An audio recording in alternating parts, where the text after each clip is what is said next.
Cek. Halo sobat nih, gas lagi dah Shenlang. Dan seperti biasa juga, yang mau ngasih gua kopi bisa banget lah baca di deskripsi. Dan yang lainnya tolong dibantu komen aja, bantu like dan juga komen. Udah itu aja, yuk langsung aja kita gaskan lagi dah Shenlang. Langsung aja kita gaskan. Mereview sedikit dari part sebelumnya, saat ini terjadilah sebuah pertemuan di antara keluarga Jin dan juga Bang Yin Yuan yang didukung oleh mereka orang-orang yang pernah meminjamkan uang kepada keluarga Jin.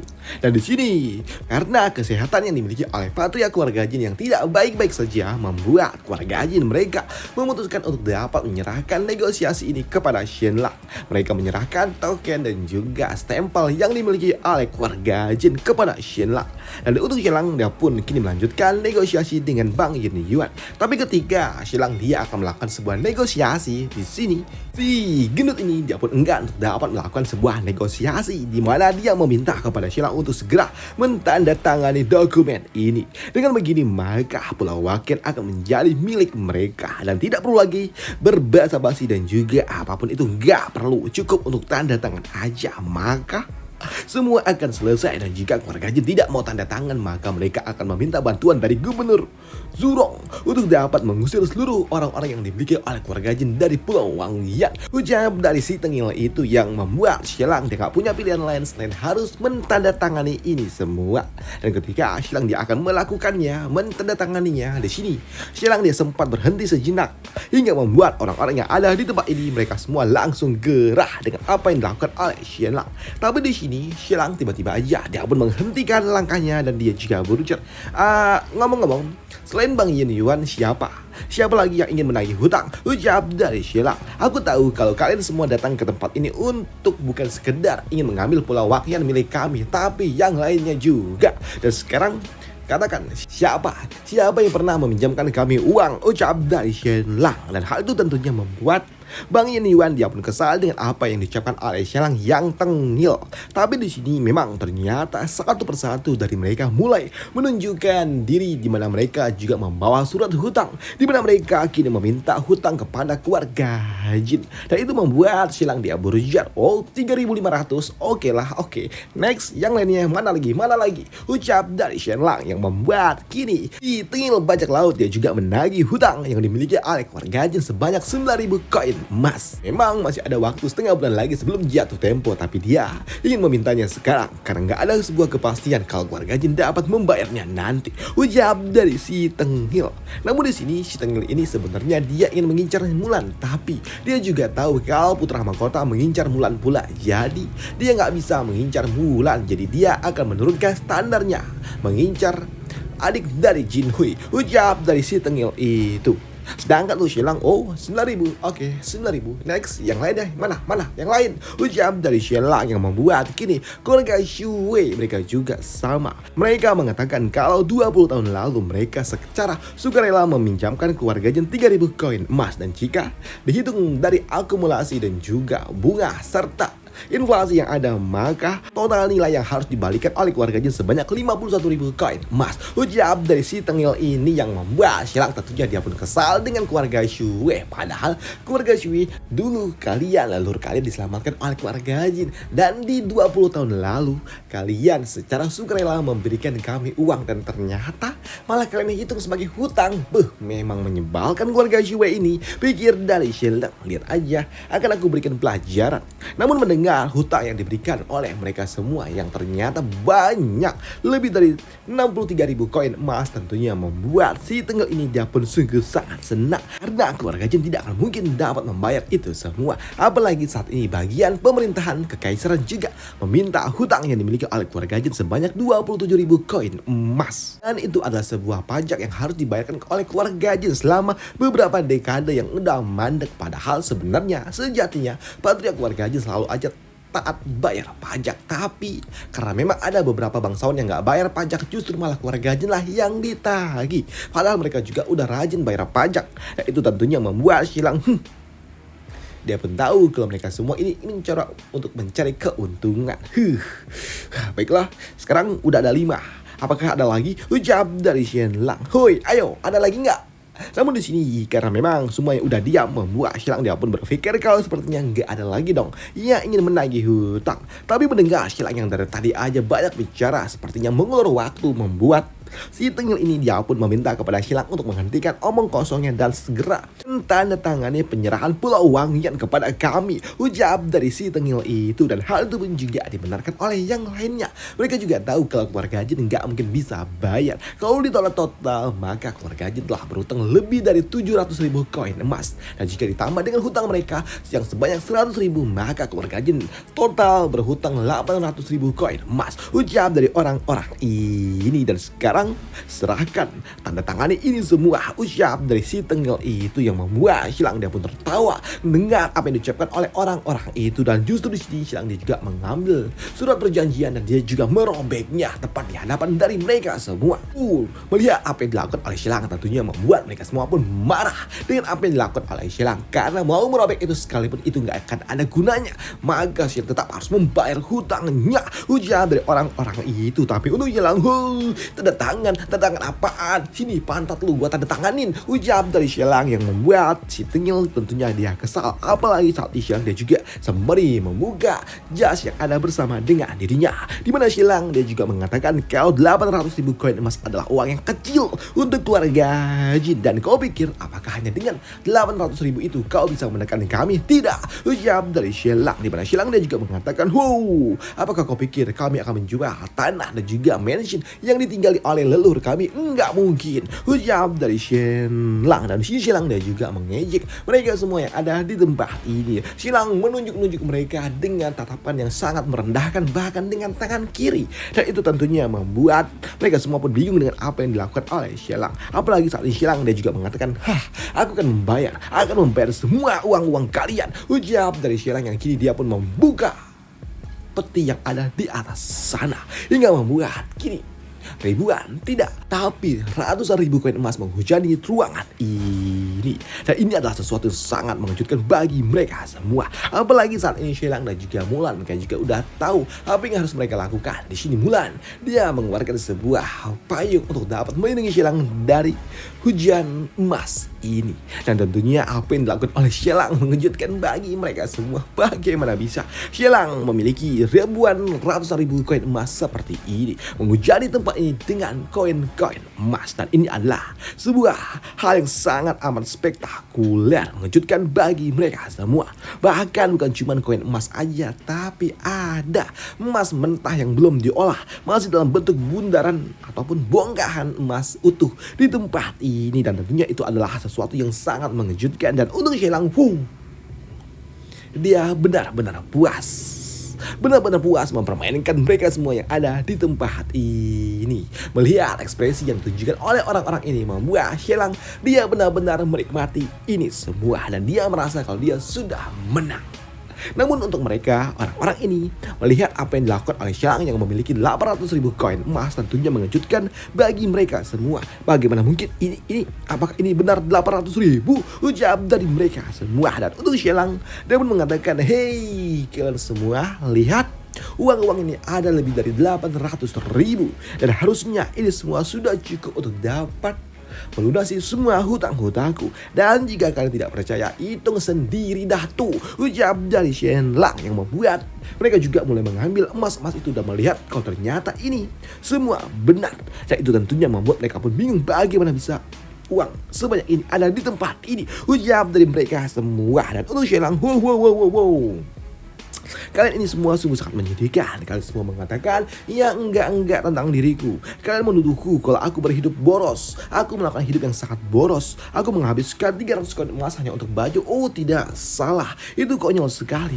Karena nyatanya aku menghabiskan 500 koin emas untuk setelan baju. Dan aku punya 8. Dan untuk makan yang kalian katakan kalau aku makan 100 ikan setiap harinya, itu salah. Aku memakan 1000 ikan karena aku makan kaviar. Ucap dari Shilang. Nah di sini Shilang juga mengatakan, baik aku maupun keluarga Jin, kami sejatinya tidak kekurangan apapun. Kami tidak kekurangan uang.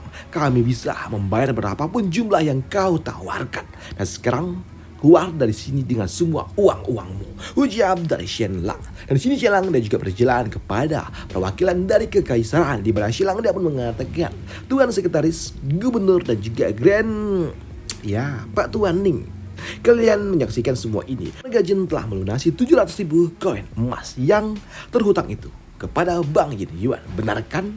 Dan apakah ada lagi hutang yang perlu diperdebatkan lagi? Ujar dari Shenlang. Tapi mendengar Shenlang yang tidak menyebutkan dirinya yang merupakan pangeran ke-6 tentunya membuat pangeran ke-6 dia pun sedikit tersinggung ketika Shenlang tidak menganggap dirinya ada. Tapi untuk Pak Tuan Ning, dia nggak menyangka kalau ternyata Shenlang sungguh sangat mengerikan seperti ini. Shenlang, dia sungguh sangat mengesankan. Di dalam perebutan Pulau Jinshan yang sebelumnya, dia bisa membalikan keadaan dan mendapatkan kemenangan yang ada di dalam situasi yang cukup mustahil. Dan sekarang, dia membungkam mereka semua dengan 800.000 koin emas. Bagaimana bisa dia mendapatkan uang sebanyak ini?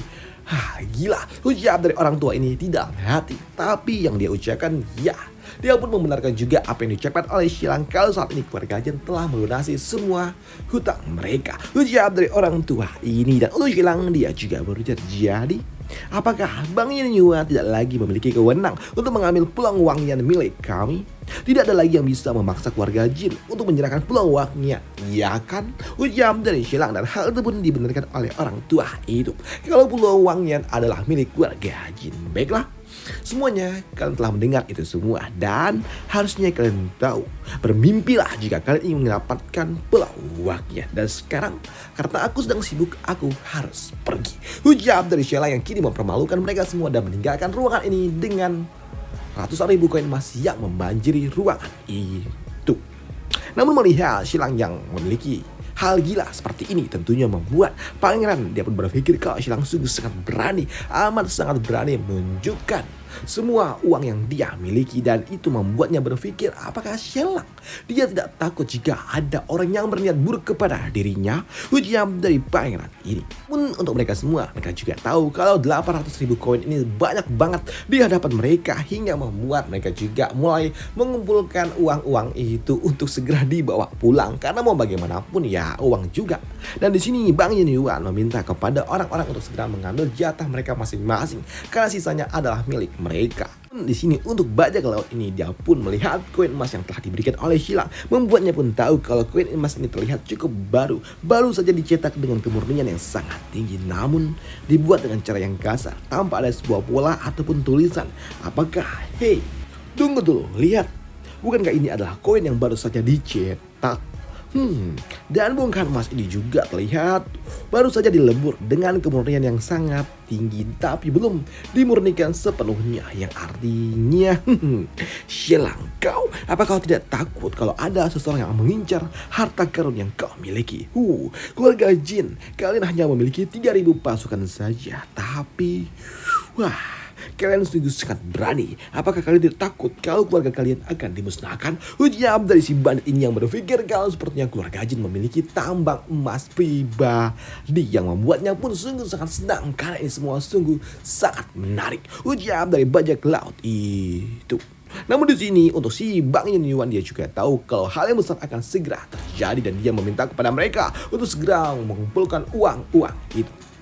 Sedangkan di sisi lainnya, di rumah dari tuan kota saat ini terjadilah pertemuan para bangsawan lokal, bangsawan yang kecil. Dan di sini di dalam pertemuan itu mereka juga mulai membagi mana bagian ini untuk siapa, itu siapa, ini siapa, tentang harta yang dimiliki oleh keluarga Jin, karena mereka nggak tahu apa yang telah terjadi dalam pertemuan itu. Hingga datanglah orang yang berasal dari keluarga Hu, dan ketika itu datang membuat para bangsawan lokal pun mereka pun bertanya-tanya apa yang sebenarnya terjadi di dalam pertemuan itu. Tapi di sini untuk pria ini dia pun mengatakan kalau berhentilah berhayal dan berhentilah memikirkan yang tidak, karena Shenlang telah menang dan kita semua telah kalah. Ujar dari pria tua itu yang mengejutkan bagi mereka semua. Apalagi pria itu dia juga mengatakan kalau Shenlang telah membayar 800.000 koin emas. Dan tentunya hal itu mengejutkan bagi mereka semua. Apa? Apakah ini bercanda? Jawab dari mereka, tapi tentunya hal itu tidak. Tidak ada yang bercanda, ucap dari pria tua ini sembari pergi meninggalkan pertemuan itu. Sedangkan di sisi lainnya, di gedung sebelah, saat ini keluarga Gatang dan juga putranya, saat ini dia sedang menikmati minum-minum bersama. Dan dia menikmati party karena dia pikir kalau keluarga Jin benar-benar bakal tamat. Walaupun di sini mereka juga tahu kalau mereka telah rugi sangat banyak, tapi setidaknya itu cukup untuk dapat menghancurkan keluarga Jin, ucap dari mereka berdua. Tapi mereka nggak peduli berapa banyak yang telah mereka bayarkan selama keluarga Jin hancur, maka itu lebih dari cukup, ucap dari Pak Tua itu. Hingga datanglah si bajak laut ini yang membuat Patria keluarga Gatang dia pun sungguh sangat senang dan ingin mendengar kabar baik itu. Tapi nyatanya di sini bajak laut ini dapat mengatakan untuk tidak terlalu bersemangat karena keluarga Jin belum tamat. Silang dia telah berhasil melunasi hutang 700.000 koin emas. Bahkan bukan cuma 700 yang dia bawa, tapi 800.000 koin emas. Dan jumlahnya sangat banyak. Dan tidak diragukan lagi dia memiliki koin emas yang tidak terhitung jumlahnya di rumahnya. Ujar dari si tengil itu. Dan tentunya mendengar apa yang diucapkan oleh si bajak laut membuat Patria keluarga Gatang dia pun kaget. Bagaimana mungkin Silang dia memiliki 700.000 koin emas? Gak mungkin, ujar dari pria tua itu. Dimana dia mengatakan kalau sebelumnya Supepe aja sempat meminjam 1.000 koin emas kepada dirinya. Bagaimana mungkin keluarga Jin memiliki 700.000 koin emas? Ucap dari Patria keluarga Jin. Tapi untuk si bajak laut dia pun mengatakan kalau sepertinya ini semua hanyalah sandiwara. Ucap dari si bajak laut yang membuat Patria keluarga Gatang dia pun kaget.